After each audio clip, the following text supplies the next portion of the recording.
Greetings, llamas. Welcome back to another Music Theory Bite. This video, we're going back to basics to talk about accidentals. If this is something you'd like to learn more about, then keep watching. An accidental is a symbol that indicates an alteration to a pitch, usually moving it up by a semitone or down by a semitone. It's a throwback to the evolution of our notational system. The earliest music that we have notated, by and large, used natural notes. Early on, certain notes needed to be raised or lowered in specific situations, and musicians would know when to do this based on context. As music became more sophisticated, we would transpose to different keys, things like that. Accidentals were developed to be more specific as to when musicians needed to alter pitches. Without accidentals, a whole new pitch notation system would have had to have been created somewhere along the way.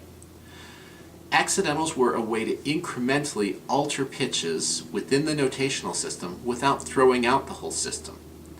If we were to create a new notational system today, we probably wouldn't use accidentals. We would probably give each pitch a unique name.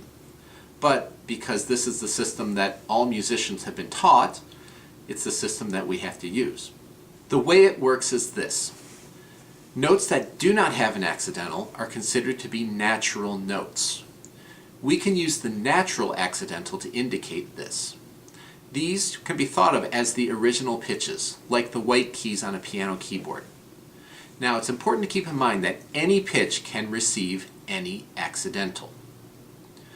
To raise a natural pitch by a half step or a semitone without changing its letter name, we use the sharp symbol.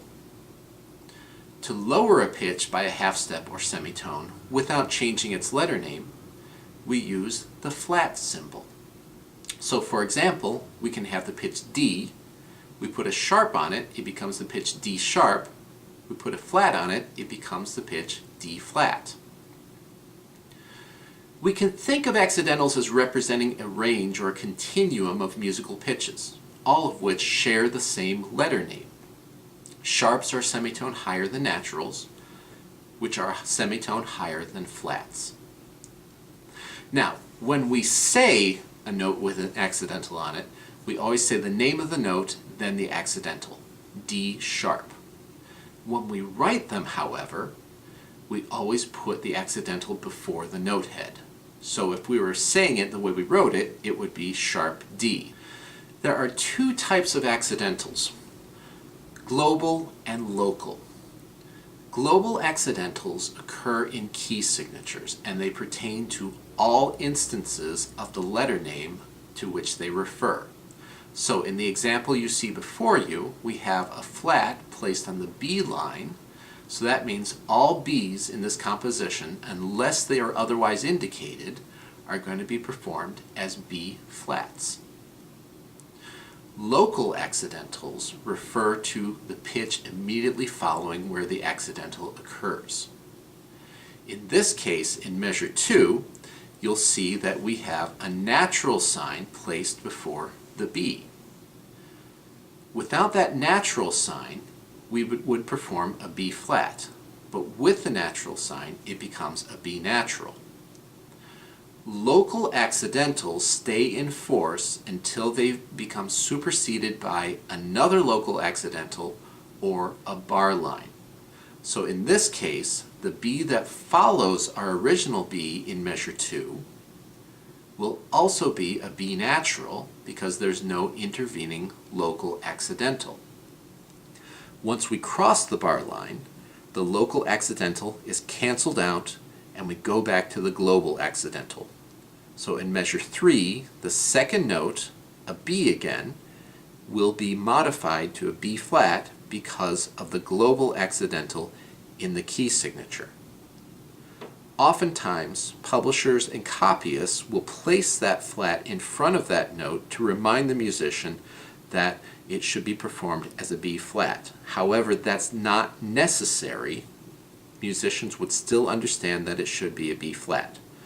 When they do this, it is called a courtesy accidental. So we see how sharps and flats can be used to alter natural notes. What if we had a note that already had an accidental on it that needed to be modified? We have symbols for doing that. If we wanted to raise a note that already had a sharp on it, we would use a symbol called a double sharp. That would mean that the sharp note would be raised by another semitone. We could also think of it as the natural note being raised by two semitones. Likewise, if we had a note with a flat on it that we wanted to lower again, we would use the symbol for a double flat. A double flat is a semitone lower than a flat note and two semitones lower than a natural note. In theory, we could keep doing this. We could use triple sharps and triple flats, quadruple sharps and quadruple flats. It could go on infinitely. In practice, however, you will rarely see anything other than double sharps through double flats. So understanding the system of accidentals is sometimes easiest if you think about it as a continuum of accidentals. If we started from a double flat, a flat note is one semitone higher. A natural note is two semitones higher. A sharp note is three semitones higher. And a double sharp is four semitones higher. If we started with a flat note, a double flat would be one semitone lower. A natural note would be one semitone higher. A sharp note would be two semitones higher. And a double sharp would be three semitones higher. If we started with a natural note, a flat note would be one semitone lower, and a sharp note would be one semitone higher. A double flat would be two semitones lower, whereas a double sharp would be two semitones higher. If we started with a sharp note, a double sharp would be one semitone higher, and a natural note would be one semitone lower. A flat note would be two semitones lower, and a double flat note would be three semitones lower. And if we started with a double sharp, a sharp note would be one semitone lower, a natural would be two semitones lower, a flat would be three semitones lower, and a double flat would be four semitones lower. We'll examine how to use these accidentals in later videos. For now, it's enough to understand the relationships between the various accidentals. Well, that's it for this Music Theory Bite. If you found this helpful, please like and subscribe, and please feel free to leave constructive comments below. Until next time.